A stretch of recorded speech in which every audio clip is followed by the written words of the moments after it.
Hello everybody, welcome to the United Sun. My name is Levin2K and I'm here to bring you all the latest Manchester United news. It's an exciting time to be on the show for me because I feel like I haven't done one of these, morning shows in a while, all on my lonesome, but it's fine because we've got some things to talk about, as always, when it comes to Manchester United. I think the big thing is this morning is that the idea that the players are now back in training, Ollie's now back in training, it's a bit of a weird one because after everything that's sort of transpired the past couple of weeks, I can't even seem to imagine how things would go back to any sort of normality.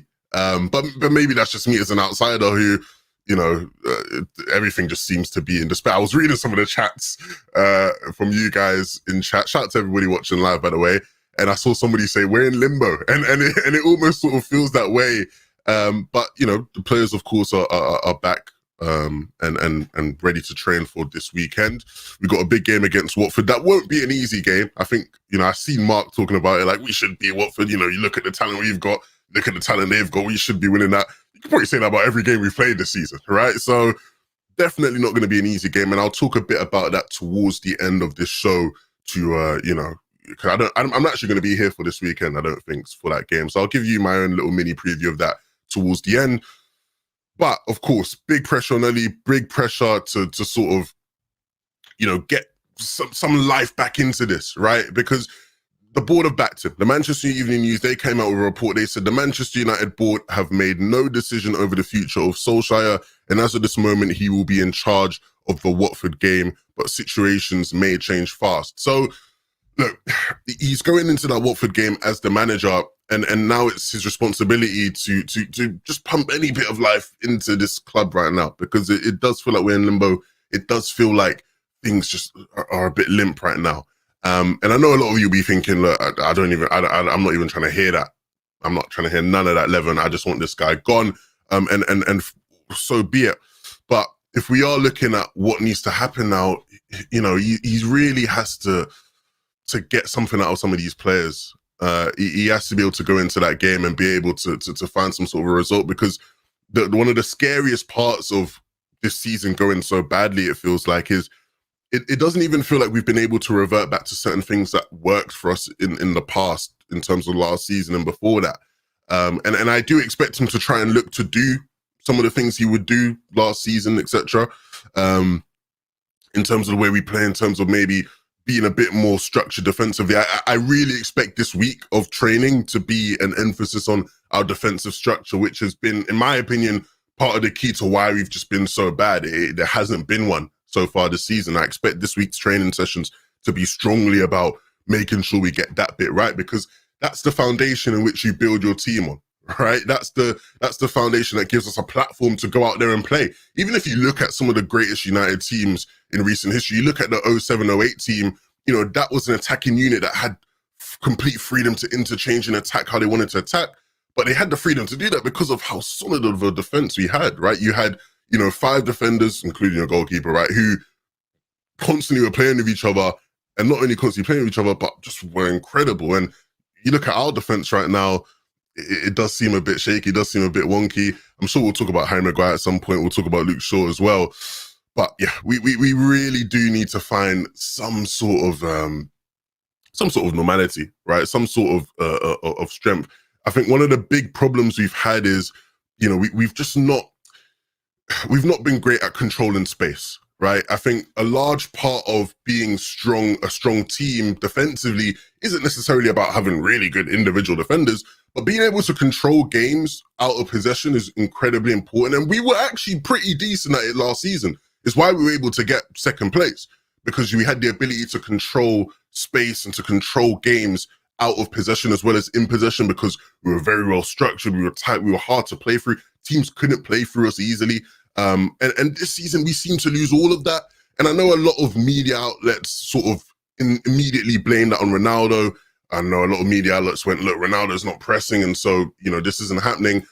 And I think that there was an element of truth to it, in terms of, yeah, Ronaldo coming in meant you did have to adjust your system because you have another person who maybe isn't, as hardworking when it comes to pressing and whatnot. But I think it's unfair, because in Ronaldo you have someone who he has so much output, and he's stuck to his side of his contract, right, where He's scored goals for us. And I think we really, I think that's why we've looked at Oli and gone, okay, well, Ronaldo's doing what he does, right? Ronaldo scores goals. You need to now make sure everything else behind him is working. And that hasn't happened. It'll be interesting to see what he does with Pogba, because I think it's very hard to play Pogba and Ronaldo in a team, because instead of covering for one person who maybe isn't as great defensively, you're covering for two. And I can't think of many elite teams in world football who maybe will do that. Elite teams in world football have great world-class players, but a lot of the times those players work really hard, and it's why people, get so excited about them. I saw somebody the other day on Twitter who was arguing with me. He was trying to argue with me. I wasn't really responding. I was just reading his messages. He was like, why can't we, you can't use Pogba as an excuse, because Kevin De Bruyne and Bernardo Silva, they defend well. And it's like, yeah, because Pep really has them running, and those guys really work hard. And it doesn't feel like Ollie's been able to get that out of Pogba. I don't think that's who Pogba is now at this stage in his career. So what does he now do with Pogba? Because Pogba is incredibly influential in the dressing room.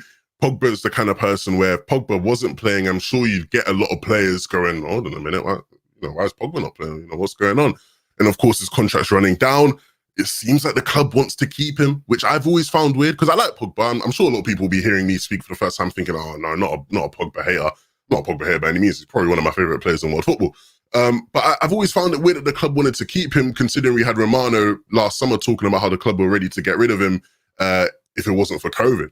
So I guess it's that whole aspect of them not wanting to lose him on a free. That's part of why. So will he continue to use Pogba and try use him in a midfield role, which just hasn't really worked, right? Pogba playing out wide was working, but in a midfield role, it just hasn't really worked. It's allowed teams to play for us a bit too easily.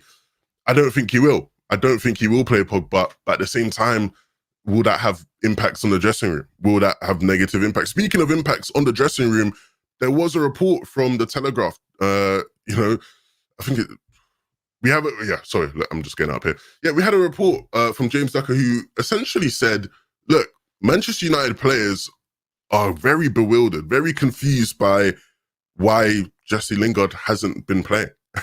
He said Jesse Lingard's continued omission is understood to be a source of bemusement among his MUFC teammates. Now, that's another thing, right? I think we're part of what's made it so hard for Ollie now is he's in a situation where there are a lot of players who probably should be playing and probably should be getting more game time who aren't.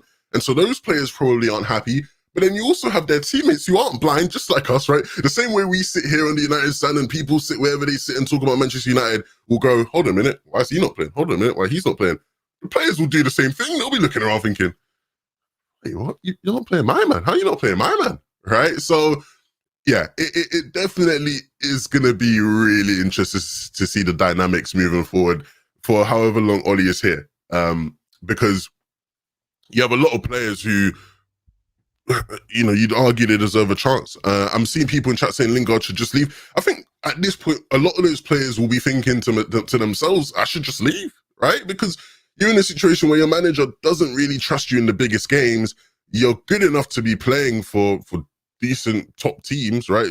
Lingard should be at West Ham right now, playing in looking like a top 4 team, beating Liverpool last week. That's what Lingard should be doing. And he'll be thinking to himself, well, hold on a minute, right? And I think there is a great chance with Lingard, sort of running this contract down that he probably will leave. I think that's definitely a possibility, similar to the likes of Pogba. And of course, Donny van de Beek will always throw Donny's name into that conversation because, free Donny. James Ducker also gave us another report in relation to Dean Henderson, right? And he essentially said about Dean Henderson will look to leave MUFC at the end of the season if the situation has not improved. Now, Dean Henderson's one where I think it's very difficult for him because I've said on the channel multiple times, my pick of the two, I like David De Gea more. I feel loyal. Maybe that's just because I feel a loyalty to David De Gea, but I like David De Gea more. I think David De Gea is the better shot stopper. And even though the modern game of goalkeeping has evolved, shot stopping is still incredibly important. That's still the sort of one thing you look for in your goalkeeper. Yeah, I just don't see Dean Henderson really ever getting a run out, really getting an opportunity. We got a super chat here from Mark not Mark Goldbridge, but Mark, who he has Dean Henderson in his lineup.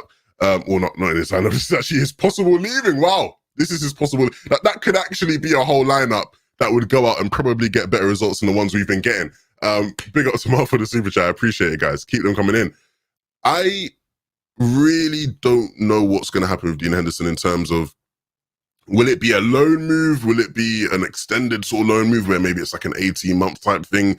Or will he just straight up be sold? Because, look, Dean Henderson, I think, appeals to many as a goalkeeper because he is good at some of the things that modern goalkeepers need to be good at. His distribution is really good, right? I always have flashbacks to the Man City game last season where he throws it out to Luke Shaw and Luke Shaw goes on to score that really good goal. His distribution is great. He's a good sweeper keeper, right? So he knows when to come out of goal and to really deal with trouble. And those are two things that David De Gea isn't as prolific in. He's improved. David De Gea's improved his distribution a bit. Super keeping isn't something he's quite good at yet. And I think Dean Henderson will be thinking, what do I got? What I got to do? I'm improving in these aspects. This is what you want from your goalkeepers. I'm doing this. But ultimately, like I said before, when you have David De Gea, who is easily one of just the best shot stoppers in the world, as much as you might be better at some of those other aspects of goalkeeping than him, but his shot stopping is so good that, he can win you games, he can save you. And you look at the season, there have been plenty of times where David De Gea has saved us. And so for that reason, I feel for Dean Henderson because, I like his attitude. I know a lot of people find it frustrating because he's the kind of goalkeeper where he thinks he's better than he actually is. And I like that in a goalkeeper, right? I like a goalkeeper who thinks he's better than he actually is because you need confidence in that kind of a role. Unfortunately, some people don't like it, and it doesn't really matter because he's never really going to get ahead of David De Gea at this rate. So, Stephen Lee coming in with a super chat saying, we won't have enough senior players to register for the Premier League next season if Ollie stays at this point. He ruined any good work. Yeah, I can expect a lot of players to leave. I think part of the scary thing with Ollie being allowed to see things out till the end of the season is that the manager that comes in isn't inheriting this squad, right? At least if you were to bring somebody in now, they can fix some of the damage that's been done. Because a lot of the players who maybe aren't happy at the club right now, they don't dislike Manchester United. I don't think they dislike Manchester United. Would you say Eric Bailly dislikes Manchester United? Would you say Lingard, who's come up through the academy, who did everything he could to possibly stay here? Do you think he dislikes Manchester United? I doubt these players dislike Manchester United. I'm sure Donny would have wanted things to work out at Manchester United, right? Like, a lot of these players, I'm sure they love Manchester United. They just haven't really been given a chance, or, things just haven't worked out the way, they would have hoped for. And so with a new manager coming in, at least he can sort of repair some of those relationships and give those players an opportunity, give them a platform. But if you wait till the end of the season, a lot of those guys are going to go, the uncertainty here, I'm not liking it, I've just not played, I feel like I've wasted a year of my career, it's best for me to just move on. And so now you bring in a manager and he's looking at a squad thinking, this is a juicy squad. But actually, no, half of it's left. You've got a lot of first-team players leaving. And do you trust in the Glazers to competently replace people and bring in people? Don't really. You know what I mean? Like, I don't really. So, yeah, it's one of these things where I think we all have to be very, very, very cautious of just how things play out because we're helpless as fans, right? There's not much we can actually do. But, it does scare me. I talked about a couple of weeks ago where I want them to get rid of Ollie, right? I love Ollie, but I think he's taken us as far as he can. But I'm actually almost as scared of who they will replace Ollie with and how they will handle Ollie's replacement as I am with, Ollie staying in the job, because I just don't trust the people above. You look at it and look, Beth did a great interview with Romano yesterday. Be sure to go check that out. I'd love to ask Romano if he knows sort of who's in charge of that decision-making process when it comes to appointing a new manager, if that was to happen. Will it be Murta, right? Will it be Murta and Fletcher in collaboration? Would it be Woodward, even though he's leaving? Would it be Richard Arnold, even though he's new and has no real football experience, so he shouldn't be choosing a football manager? Same way, you could argue Ed Woodward shouldn't be choosing a football manager because his appointments haven't really gone too well. Will it be Joe Glazer? Well, definitely won't be Joe Glazer. He doesn't know what the offside rule is. Will it be Fergie? Is Fergie going to be the one to pick the next manager? Do you really want that after the way it turned out with Moyes? You know what I mean? So it's one of these things where you look at it and you go, actually, you know, what's actually going to happen when they eventually get rid of it? Because I feel like, you know, we are getting to that point where it happens. I'm not too sure. I'm not too sure. And I do worry about that quite a bit. Ben says he thinks it's Woodward. I wouldn't want it to be Woodward. Would you be happy knowing that Woodward on his way out is going to be the one to choose the next manager after his last couple of appointments? I don't think you would be. I definitely wouldn't be. So, yeah, let's see how it goes. We got a super chat here from Fizzy. Big up my boy Fizzy. He says, 11, honest opinion, would you strip Maguire of the captaincy after his disaster class this season? He's one of our worst players on form. When it comes to Maguire, look, I think Maguire hasn't been great, like all of you do. And I also think he's somebody who he's exposed himself in a way in the past couple of weeks, especially with what happened with England. I talked yesterday on the show how I wasn't too bothered about the whole celebration thing, but it was very telling. It was very telling in terms of, you know, clearly the criticism sort of getting to him. Right, he wouldn't have responded if it weren't getting to him. You won't respond. Look, I've never dealt with hate or criticism on the level that Manchester United players will receive criticism and hate. But I've dealt with criticism and hate. I mean, like you sort of just air it, brother. Like I don't really care what that man have to say, but he clearly does because he retaliated and he flopped it because nobody's trying to hear it when you're banging in goals against, you know, San Marino and them, man. Like, no disrespect to them. You know, I love the fact that they have a love for football and whatnot, but you can't be celebrating after you're scoring against men that are going to go working, you know, the next day 9 to 5. You know what I mean? Nobody really cares. Do you know what I mean? And he sort of messed that up. I do think any new manager that would come in would take the captaincy off of him. Like, I think even if it was Rodgers, who Rodgers knows Maguire, by the way, he's managed him, and I'm sure Rodgers would be able to get a better tune out of Maguire, but I don't think he'd keep him with the captain's armband. So yeah, if it was me, I would strip him of the captaincy. I don't think he doesn't have leadership qualities at all, right? I've seen some people going, oh, he's not a leader at all. I don't think he has enough leadership qualities to be the captain of Manchester United. I do think he has some leadership qualities based off of what players have said about him, based off of him stepping up to take that penalty in the Euros, based off of, you know, certain things I've seen from him. I do think he has some leadership qualities, but you almost expect your centre-halves to have that in a way, right? You want your centre-halves to have some form of leadership, right? You know, leading from the back. So having that alone doesn't qualify you to be a captain. I think, you know, he's better off without the captaincy, without having the pressure of the captaincy. So, you know, with Maguire, I'd take it off him and you know, I'd go about that. You know, he needs to get better because he's sort of, it's weird. I was thinking about this last night, guys. When you look at that Euro team, right, the England Euro team, and I know this is a Manchester United thing, and trust me, this does link to United. I'm sure there were people going, oh, look, English guy trying to talk about England at the Euros. Look, chill. A lot of those players, especially some of the older ones, right, a lot of them haven't really been on good form since the Euros. The ones that played a lot of minutes, outside of like what, Rice and Calvin Phillips, a lot of the ones, like the core parts of the squad that played a lot, they've all been pretty underwhelming. And if not underwhelming, at least whelming. You know, like when you look at Sterling, Kane, who else was part of that real core? Like Stones, Maguire, Shaw.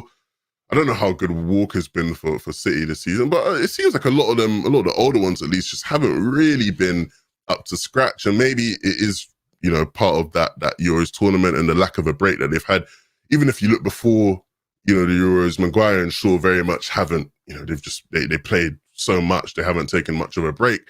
But they definitely don't look good on the pitch right now. They don't. And look, I saw a lot of reports this morning about people getting onto Roy Keane about bullying Harry Maguire. I'll say this. I'll give you my 2 cents on it.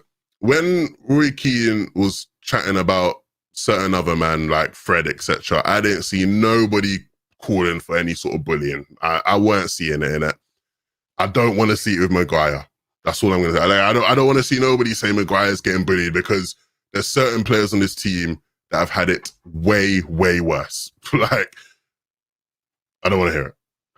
I don't advocate for anybody to bully Maguire or to abuse Maguire. I don't think he's deserving of that. But look, he's being criticised for poor performances of late. You know, he's the captain. He's held to higher standards. That's just what happens when you're the captain, and he's not been holding them standards, and so he's getting criticised. There's nothing wrong with that. So that's it. That's all I have to say when it comes to Harry Maguire. I hope he gets back to form, you know, sooner or later.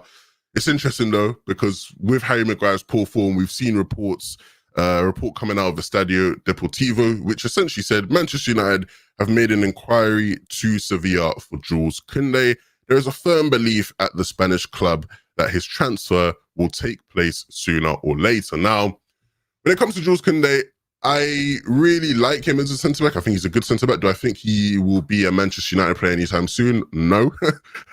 I don't think he'll be a Manchester United player anytime soon. I don't know. Look, these sort of reports always seem to come out in some capacity. Like, whenever something's going wrong for us, we always start getting reports about players who are essentially linked to United or coming to United at some point. I do think Jules Koundé probably will be leaving Sevilla at some point soon. So I think that part of it probably is true. I just think we're almost being used as bait to entice some of the clubs who probably are actually in for him. Like, we know Chelsea were heavily linked to him. Chelsea really wanted him. You know, the revelation of Trevor Chalobah, etc., means that they're probably going to be less interested now. I expect him to probably go to like a Real Madrid or something. I'm expecting Real Madrid to do like their whole like Galactico spiel next summer, where, you know, they'll go get Mbappe on a free. They'll probably sign Koundé. They'll probably sign 2 or 3 other players as well. And I think we're probably just being used as bait for that. I don't see a world where we go out and spend... His release clause is around 70 million euros, I believe. We're probably not going to have to play his release clause anymore, since time is ticking on this contract, if we were to go for him, I should say. But I just don't see us spending a lot of money on a centre-back after spending 80 million on Maguire and however much we spent on Varane, who is brilliant. So if I was you, I wouldn't pay too much attention to the Koundé thing. If Romano and certain man start talking about Koundé being like a real thing, maybe. But I'm not buying it just yet. Not yet. I'm not buying it. Ollie out Lebanon. Look, guys, I can sit and talk about football all day long, and I think I like to think I know a great deal about football. To be fair, I'm always learning, and that's the beauty of football for me of late. Right, there's so much to learn. I wouldn't be a manager, right? Like, I'm not going to sit here and act like, I do a better job than Ollie. Being a manager is incredibly difficult. And that's not me trying to give excuses for Ollie. I don't think he's been good enough. I don't think he's good enough for Manchester United. But nah, I don't think I'd do a better job. Very, very hard to be a manager in the modern game. Levin, what would it take to sack Ollie? Now we know the results are not something that matters, says Shamim. Shamim, that's a great question, because I've joked about on the channel before, and I'll spare you guys. I won't say the joke again, but, you know, essentially I said something on the lines of, if Ollie can survive these 2 fixtures that he's survived in the Premier League, he will never be sacked, right? You can't, if he could survive those 2 games, he can't be sacked, right? But I do like to think, especially when you look back at that report from the Manchester Evening News, where they specifically said, look, he will be in charge for the game at Watford, but situations may change fast. What I'd like to hope, in an ideal world, guys, what I would like to hope is that at least now they have a contingency plan set in place, or they're at least working on one. Because I think as much as I think they really just want to stick with Ollie because they like Ollie, I do think a part of why they've stuck with Ollie is because they didn't have a replacement planned. Like, they haven't actually planned out what happens if Ollie doesn't work out. And I'd like to hope that the Liverpool game and the Man City game have shown them Ollie is not going to work out. And so something's clicked in their brain where they're going, okay, maybe we do actually need to make a plan for him to, like, for if he's not going to work out.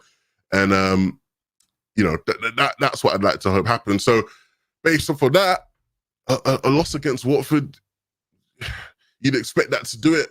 The only problem with that part of what I just said is it would just look so, like, you'd look so stupid. Like, imagine being the United board. Imagine how stupid you'd look if you didn't sack him after the Liverpool game. You didn't sack him after the Man City game. You had 2 weeks to sack him and get a replacement and get the replacement ready and raring. And it took a loss against Watford, for example. That's what it took. And now you have a bunch of games on the bounce. You've got an important European game coming up against Villarreal, and that's what it took to sack him. Like, that would look just that it's not even how that would look. That would just be awful. Like, that would genuinely be terrible. So that's the only part of it where I think, actually, maybe they're just going to stick. Maybe they really are just going to stick with him. I think the only other hope is December time, right? You know, similar to when Oli came in himself, right? With when Mourinho was sacked. That's the only other time. I need to check what are our fixtures around that time. That's the only other point in which I think probably he could be let go and relieved from his duties. So, pardon me. Himanshu said, our board is already stupid. Well, I don't disagree with you there, buddy. I do not disagree with you there. Oli at Carrington confirmed. I don't get why. Look, I just explained why I think why. Like I said, why way too many times. I just think they really are incompetent. I really don't think they planned for what would happen if they needed to get rid of Oli. I just don't think they've planned. And part of me thinks that they just want to stick with him because, you know, they don't feel like they're prepared. I'm going to take some questions from the chat. Those were basically all the stories that came out. Those are, for the most part, the stories. Not much in terms of concrete stories, just some updates from James Ducker, etc. If you're joining late, I'll sort of reread a lot of the things that have come out this morning to you. And then if anyone in chat, if there's any stories that have come out while I've been live, please let me know and we can share. But the Manchester Evening News essentially reported that Manchester United board have made no decision over the future of Solskjaer, and as of this moment, he will stay and be in charge of the Watford game, but situations may change fast. As we know, he's in training this morning as well. James Ducker from The Telegraph said, Dean Henderson will look to leave MUFC at the end of the season if his situation is not improved. Jesse Lingard's continued omission is understood to be a source of bemusement among his MUFC teammates. And Estadio Deportivo saying that Manchester United have made an inquiry to Sevilla for Jules Koundé. There is a firm belief at the Spanish club that his transfer will take place sooner or later. Levin, can you do a Michael Caine Batman impression? Okay, I said I wanted questions, guys. We're not turning this into 11 impression stream, right? This is not what we're doing tonight or this morning. Good morning, Mohammed. Good morning. Good morning to everyone, wherever you are in the world. Big up yourself for watching. Really appreciate it. I haven't done one of these solo in a while. It's always a good fun time. It's weird because I think a lot of people will click on expecting to see Mark Goldbridge, and they said you just got 11-2K, so deal with that. All right. Yeah, guys, get your questions in. What I will say is when it comes to the Watford game, what am I expecting to see? Look, I expect very much. Who are we missing for that game, right? So Pogba, is Pogba still suspended? I think Pogba's still suspended, right? Because it was a straight red, so 3-game ban. Yeah, cool. I really hope we will go back to the structure we used a lot last season in terms of in defense, we have like a really compact 4-4-2. I think the key with that is you need your wide players very much to, you know, be solid defensively and to track back. And so for that, I'd love to see Sancho actually play. Rashford has shown he can do it. You know, he's shown that he is competent, you know, at being aggressive, pressing in a mid block. And so I'd like to see Rashford playing as well. Ronaldo and Bruno, it's weird because I read an article about Ronaldo and Bruno playing for Portugal and how they just don't seem to gel very well. And it's funny because the person who wrote the article, I apologize, I can't remember his name, he was actually giving Oli credit for getting a better tune out of Ronaldo than Portugal's manager. But Portugal's manager is pretty shocking as well, so wouldn't be too hard, you'd expect. But yeah, I think those two as well, I'd want to see those two. And I think we will see Freddie McTominay. I think the big problem with Freddie McTominay is that last season, as much as nobody liked watching Freddie McTominay in the midfield last season, at least they had better games. Like they were somewhat competent. They were competent enough for us to get by and to be able to get second place. where this season it feels like they've just really been poor way too many times than not. So that paired with some of the lack of, form from our actual defenders as well, and Luke Shaw and Maguire just hasn't really helped. And it's weird because I don't know. One, I'm not a performance analyst at like a football club, right? But I don't know how you end up in a situation where you have so many players who you relied on last season just really just sort of out of it. And that's what a lot of it feels like. And of course, the setup in certain games has been really, really confusing. And that's why I said I'd want him to just go back to what was working at least last season, because he's tried certain things, but the implementation just has been poor, right? When we played that attempt at a 4-3-3 against Villarreal, the implementation was really, really poor, and you could just tell it wasn't well thought out enough, and it just wasn't working. Similar to some of the three at the back shenanigans we've done, right? Where you look at the implementation and you see us trying certain things, and you go, "Oh, actually, look, I've seen other good teams do that. Maybe that could work." But you can just see on the pitch that players don't understand it. Right. And I think that's the problem that we always talk about when it comes to just coaching needing to be better, where, you can have ideas, you can have tactics, you can play Football Manager and figure out what tactic you want to play, but how you actually implement it is really key. And I feel like that's where we've gone critically wrong a lot this season, where ideas that we've tried to implement just haven't been implemented well enough. They've not been worked on enough. Players clearly don't understand them well enough. And you get caught out by better teams when that happens. Zayn Miassi with a super sticker. Shout out Zayn Miassi, man. Always supporting the channel. We got Marcelino who says the only way Ollie goes is by fans storming Old Trafford again, like the cancelled game against Liverpool last season. And we got General who came in with a super chat saying, I'm probably in the minority here, but I'll write this season off. Hopefully we don't finish below 5th and get a manager in the summer with a better situation. It's interesting you mentioned the whole season write-off thing. I do feel like a lot of people have reached that point. I've seen a lot of people on Twitter this morning who do feel like this season's a bit of a write-off already. And understandably, with just how bad it started, I think the only hope is that the way the Premier League table doesn't look as bad for us as it has actually been. If you look at it, wait, let me get up myself actually. Premier League table. When you look at it, right, we are sitting 6th and we are 3 points behind Arsenal. Flipping now. 3 points behind Arsenal. Damn, how the mighty have fallen.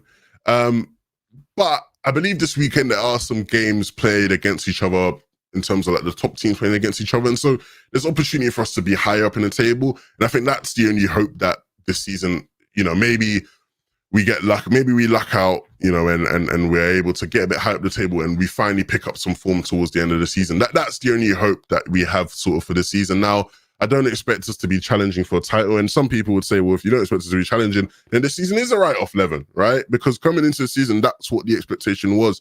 The next step of progression was, cool, yeah, we've gotten 3rd place, cool. Yeah, we've gotten 2nd place, cool. But now you've got to challenge for a title. And in many ways, if you said to me, Levin, the season's a write-off because the expectation was to challenge for a title, and now we can't do that, I'd say, you know what? Yeah, fair enough. Fair enough. Deborah Taylor says, in my opinion, top 8 is a more realistic outlook. Gotta be honest. And that's sad, man. That just hurts me to hear, if I'm being real, guys. That really does just hurt me to hear. We can only hope for better times. Really, that's all we can hope for. Guys, will Man City lose many games? Will Liverpool, will West Ham, Arsenal, Leicester? I don't think so. A lot of those teams look like really well-oiled machines. I've been really impressed by what I've seen by Arsenal. Same with West Ham. I think West Ham do a real good job of playing to their strengths. And I think that's something that sometimes Ollie's probably, really missed out, where West Ham, they don't play the same brand of football as Liverpool, Man City or Arsenal, but they play to their strengths and it works for them, right? And sometimes that's just the best way to get results out of your football team. So can anyone remember the good times? The good time, you know what? On the Ollie, good times, there were some good times on the Ollie, which is the sad thing, but He's past his best point with us, right? Like he's taken us as far as he can, and it's best we move on at the end of the day. It's that simple. I don't think anybody really should dispute that. I know there's some people who maybe still believe in Ole, and I think some people have different outlooks. Some people believe sack him now, some people believe wait till the end of the season. Regardless of what you believe, I think the important thing is people understand that Ole Gunnar Solskjaer probably shouldn't be the manager of Manchester United. Guys are still all in. Are there people still all in? Are there people still all in? Like, is there still like a large amount of people? Maybe there are. Maybe there are. And I'm just not woke to it. Shout out to David McBrain for joining the members club. I appreciate all the support you guys have given me on the stream as well. There's been a bunch of you guys with your super chats, a bunch of you guys just hanging out. If you've made it this far in the video, I used to do this a lot. If you made it this far into the video, be sure to comment down below what you ate for breakfast. You know, just like we used to do in the old times when I used to do these shows. So, yeah, let me know in the comments down below what you ate for breakfast. Levin, who is our manager currently? It's Ole Gunnar Solskjaer, Ole at the wheel. Just kidding before people take me seriously. All right, have a good day, guys. I appreciate you. I will see you all soon on the channel.